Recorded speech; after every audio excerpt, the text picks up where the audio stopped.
Today is not going to be anything to do with stick bots, even though you can probably see all of the stick bots all over. I'm gonna have to tidy those up. Much better. Today is not a stick bot video because you can see there are no stick bots anywhere. But today is something a little different. You know, I said a little while ago in my last video that I was going to start maybe doing some Lego videos and animations. Well, today I've got something really quite special for you. We have the Death Star. Just to clarify, it's this one right here.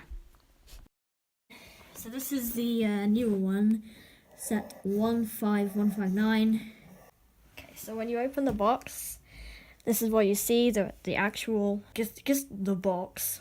It's part of the Lego Star Wars Ultimate Collector Series, which is nice to know. Recommended for ages 14 plus.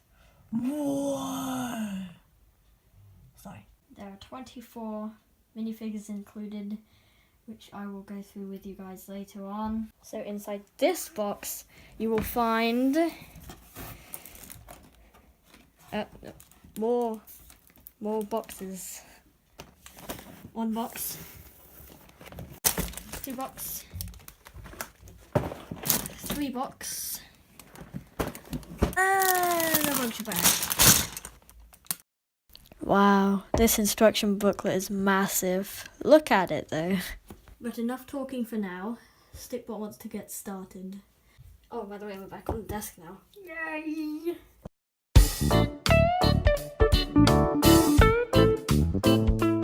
This is the completed Death Star, which is really big. Oh, looks like I'm missing a bit. I'll be back. It's back. So I'm going to be going through each of these rooms one by one and talking you through all of the features. This first room here is the conference room. It's where the officers and admirals and stuff like that get together and meet and discuss things. There's not really much in this room. There's a table where you can put weapons in underneath and then slip it back in and act like nothing ever happened. There's some swivel chairs which spin around, all of them. But there's not much else in this room. There's an elevator shaft in, like back here if you can see, which allows access to other floors, which I'll show you later. But it's operated in a different room, which is the droid repair room. Now, this room has quite a lot of interesting features. First of all, they've got this table here where you can put on your droid and then use this rack of tools to fix the droid or maybe add something to the droid, modify it a little bit. They've also got, you can't see it from here, but there's this table here where you can put somebody there and you can do small scale work with this spanner piece, which is meant to represent a magnifying glass. I think it looks fairly cool. They've also got this cart here, which has some tools inside and you can just wheel it around. But this is how you operate the elevator. This elevator shaft is operated by this knob. You literally just turn it clockwise to move it down and anti-clockwise to move it back up. It's kind of difficult to get a minifigure on there because it's literally just hung up using a piece of string. So what you probably need to do is come in from a different room and secure it whilst you put the minifigure down like that, and then you can just go down. We'll meet back with Princess Leia in a few minutes. There's also this knob here underneath, what would be underneath the table, where it operates something on the floor below. Now we're going to get to that in a minute. I'll show you where it is. But one of the most important features of this whole room is the mouse hole. Now the mouse hole isn't meant for mice. It's actually meant for the mouse droid, one of the most important droids in the whole Empire. For those of you who don't know, the mouse droid, I'm pretty sure, is supposed to carry messages through the Death Star, and it literally just goes through there. Fits perfectly. Unfortunately, it only has this room to go through a mouse hole. Maybe it can just use the elevator or doors like a normal droid. But that's it for this room. We're going to go to the next room, the turbo laser room. Now this room is fairly simple. It's just got 2 turbo lasers here. It's operated using a lever down here, which you push one way to make it move that way, and the other way, obviously, to make it move this way. So they're both in sync when they move around, but to move them up and down, you have to do it independently, which I'm fine with. It's quite as simple, yet also very, very cool. I definitely like this room. But there's nothing else in this room. Obviously the mouse hole in the back, which you can't see because the turbo laser's in the way. But that's it. Let's just go to the next room now. This room is the super laser control room. Now, first of all, there's the targeting system, which I'm going to show you right now. So this targeting system here, never mind. This targeting system here has 2 stickers, one on each side. This sticker shows you the planet that the super laser has targeted, in this case, Alderaan. But on the other side are all of the calculations and other mathematical nonsense that you don't need. But to flip between them, all you have to do is take it out of the slot, flip it over, and there you go. The other feature of this is the 2 chairs. This chair does absolutely nothing, but you can probably put somebody in there. Oh, you can't. But this chair is different. This chair has a knob on it, and it also has a mechanism, and it also has a reason why the knob is there. I'll show you that right now. In the super laser room. Now, this room is basically just the super laser. There's also a control panel on the side here with some nice controlling stickers there, which you don't actually need to put in, I don't think. They're already in. But then there's this very important lever here so that you can actually pretend that the super laser is firing. The actual dish is very interesting.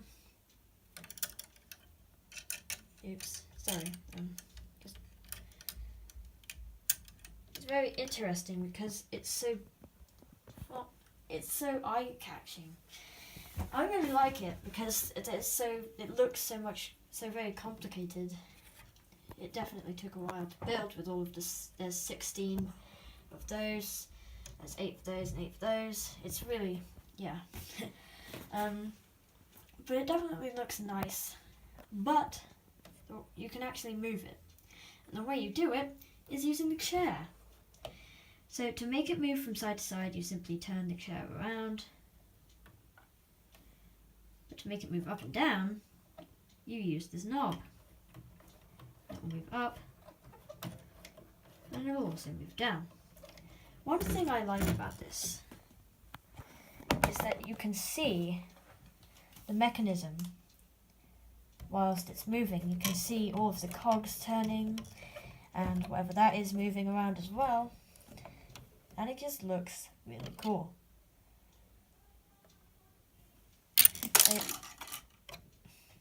They've also put in this elevated control area, but this has a cog to open the blast doors down there. Now, if we could just go through those blast doors into the next room, that'd be great. This room is docking bay 327. Now, this has the mechanism that I was talking about in the droid repair room with the cog that you turn under the table. It actually moves Vader's tie around like that. This tie we will look at later on before we get to the minifigs. The actual holder I think looks really nice. It looks very technical to me. There's obviously access to the elevator from here, and there's a hole in the ground. There. It's not actually a hole, it's meant to be there. It's actually an elevator, which goes down to a room which we will cover in a minute. But also you can see this window over there. That window goes to the next room, which we will go to now. This is the Emperor's throne room. It looks quite nice and very realistic. They've got this elevator shaft over there. They've got the steps leading up to this very nice and very scary looking throne, as it resembles sort of like a tomb. Like there you could probably make out a tombstone in the distance maybe. But I think it looks really cool. They've obviously got the window through to docking bay 327. They've got this collapsing place, which is cool because if your dude was standing there just minding his own business, Vader comes along and destroys one of the support beams, and he falls through a hole in the floor, which is also where Palpatine falls in Return of the Jedi, when he falls to his death through to the central core shaft, which is also included in the set, and I'll show you later. Another cool feature in this is the force fight, which you could have. It's not part of the movie, but you might be able to do it with these barrels. There's also two barrels here, but if you wanted to, maybe you could twist it a little bit. That's just about it for this room. We're now going to the next room. This is cell 2187, which is where Princess Leia was kept, and Luke and Han and Chewbacca rescue her, only to find themselves stuck in the trash compactor. Yay. But the control panel here, I think it looks really nice. They've got circular area so that the Emperor can sit there doing whatever. There's also these two cogs here, which open and close the doors. But it might be a bit of a squeeze to get your hands through the door. So they've put in this feature here, where you take out the back and you just slot in whatever minifigure you want to put in there, then close the door again, which is definitely good for accessibility of the cell. But up here you can see a security camera. I think it looks really nice. It would have been slightly better maybe if it could rotate downwards a little bit. It can only move around like this, but I think it still looks nice, and it's definitely very good. Another feature I really like about this is behind Emperor Palpatine, through there. If you can see at the back of where the corridor you can actually play in ends, is the beginning of the corridor sticker, which is very, very realistic, and I really like it. It looks like it never ends, which also is part of the movie. I think it looks nice. There's also this chute here, which opens by another cog, which leads us down to our next room. This is obviously the trash compactor, which is accessible via the cell 2187. They've got lots of junk in here, which definitely makes it look like a trash compactor. They've also got this, which Han Solo eventually uses to try and block up the door from closing. Well, not the door, the walls from closing in on them. It doesn't quite work. but C-3PO eventually saves them. The walls actually do close in, and it's operated by this mechanism up here, which closes the walls and opens it by pulling it.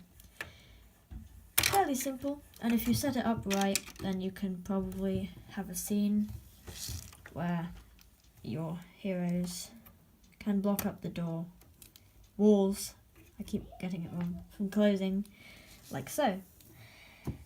There's also the floor, which is very trash-like. They've got some studded area and some plated area with some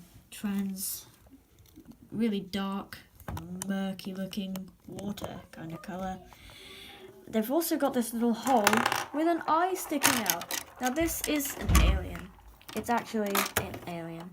It's called a Dianoga, and its head pokes out through a hole in the floor which leads down to the basement, which I'll show you now. This is the platform which the Dianoga stands on, and if you don't want the Dianoga to be in there at all, you can just take him out by flipping the platform down a bit. But this is the actual Dianoga himself. I think he's very nice. He looks very cool. I've never seen a Dianoga in real life, so I don't know if it looks realistic or not. But I still think it looks nice. I definitely think that it's good that you can either have it on here, or if you don't want it to take up much space, just have its eye poking out from the floor. There's only one more part of this which I think is really worth mentioning, and that would be the door. The door is actually openable. It opens and closes and goes into the elevator shaft, which is through there. But I'll show you how you open the door in the next room, which is this room. This room is called the Level 6 Core Shaft Corridor. It's where Mr. Kenobi here has to disable the tractor beam for docking bay 327 so that the heroes can escape. Now, the way you disable it is really quite cool. You've got these 3 levers, one here, one down here, and one behind it there. So that when you're actually animating the scene, maybe you could pull down the lever, pull down the lever, pull down the lever, but this lever is different. You can actually pull this out, and when you do, it disables the tractor beam. It's very easy to reset. You just push the rod up and push that back in, and then you can do it again, and again, and again, and again, and again, until you're fed up. Now, the door mechanism for the trash compactor, which is over there, is this thing here. You literally just pull it and the door will slide open for the heroes to escape. And then you can push it back in for the door to close so that your heroes can fall in it again, having not learned their lesson. But that's all there is in this room. Let's go to the next room. This room is the biggest room here, not just because it looks big, because it is big. It also goes all the way down to the basement. This is where the floor stops, this part here, for most of this level, but it goes all the way down to the bottom. Now this is the central core shaft, which is also where Palpatine falls from his throne room. With this scene, you can recreate the scene where Luke and Leia have to swing from this rope here to get from one side of the shaft to the other. Now, in the film, they had the blast doors which started to open slightly and some stormtroopers behind it. You can't do that in this one because the floor goes down to this bit there. So you can't actually put stormtroopers there behind any kind of blast door because it won't work. But what you can do is put some stormtroopers here and here so that there's still some action that your Lego figures can do. The Dianoga isn't part of this, so go away. That's all there really is in this room. Let's go to the next one. This is called the cargo bay. Now, this I kind of like because obviously there's also access to the elevator shaft. They've got this gun rack with 4 long guns. I'm not good with naming guns, what they are. But there's this here, which is actually an elevator, a mini elevator, so that once you've put some freight or cargo on here, you just wind this up and the elevator will work, pulling the plane with it. Where you end up in docking bay 327. Now, with this, it's kind of cool because you can make the cargo come up from there to there. And maybe if you've got room on the ship, maybe try and pretend that you've put some of the cargo inside your tie, or tie advanced, before it leaves. But the elevator's fairly easy to use. You just wind this.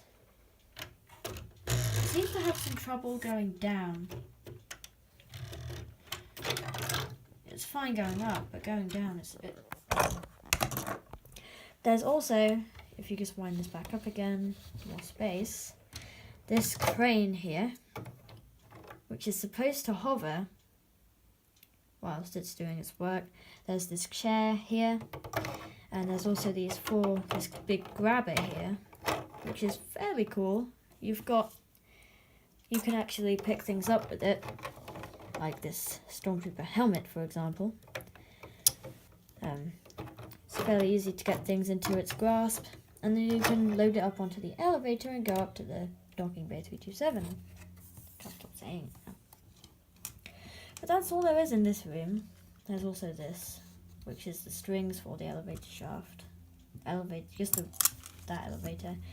But let's go through to the next room now. This is another turbo laser room with another turbo laser turret.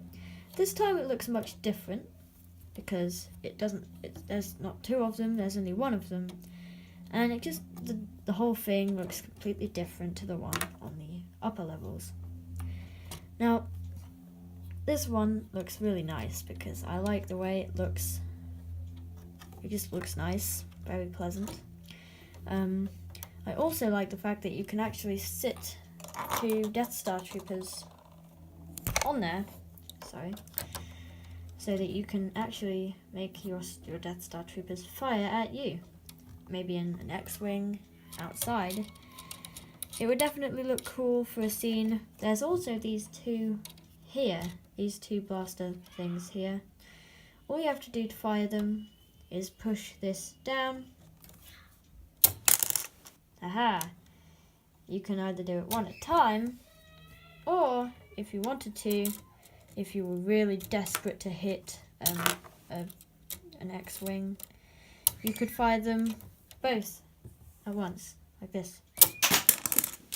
Or one of them went. But there's also these 2 extra pieces so that you can put them in while you as your spare ones if you've lost some. But there's a rack on the wall for that as well. But that's it for this room. Now it's time to go to the lowest level. Before I do though, I'm going to need to get my other thingy. This last level here is too low for my tripod to be able to hold my phone.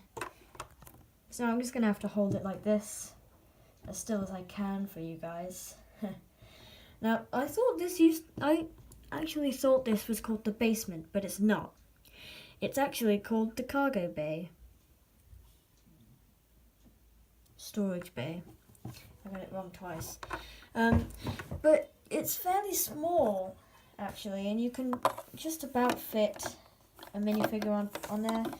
But it's kind of tricky to put one in the right position. You'd have to use 2 fingers like that and get under there, so that you posed up your minifigure properly.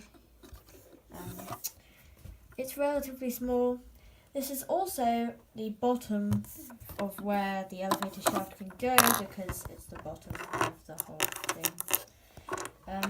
But it's really cool. This is also where the Dianoga sits on his platform over there behind this wall here. I've got some storage stuff here. The mouse droid actually fits in there quite well, which annoyingly I can't find, so I can't demonstrate it. But it's really cool. This is Vader's TIE Advanced. It's very cool. You've got these two pieces here which can move annoyingly. Well, not annoyingly, it's just that this is probably what you'd want it to look like if you accidentally did that, and it would look broken. I guess it's okay for animations, it's fine. But you can put Vader inside of here. It's kind of tough to do so because the helmet mold is different to what it used to be. So it's harder to fit him inside. The helmet is bigger, but you can do it. It's manageable with his cape as well, so you don't have to take his cape off whilst you're doing it. You just have to do that and put that on, and he's inside. Unfortunately, because there's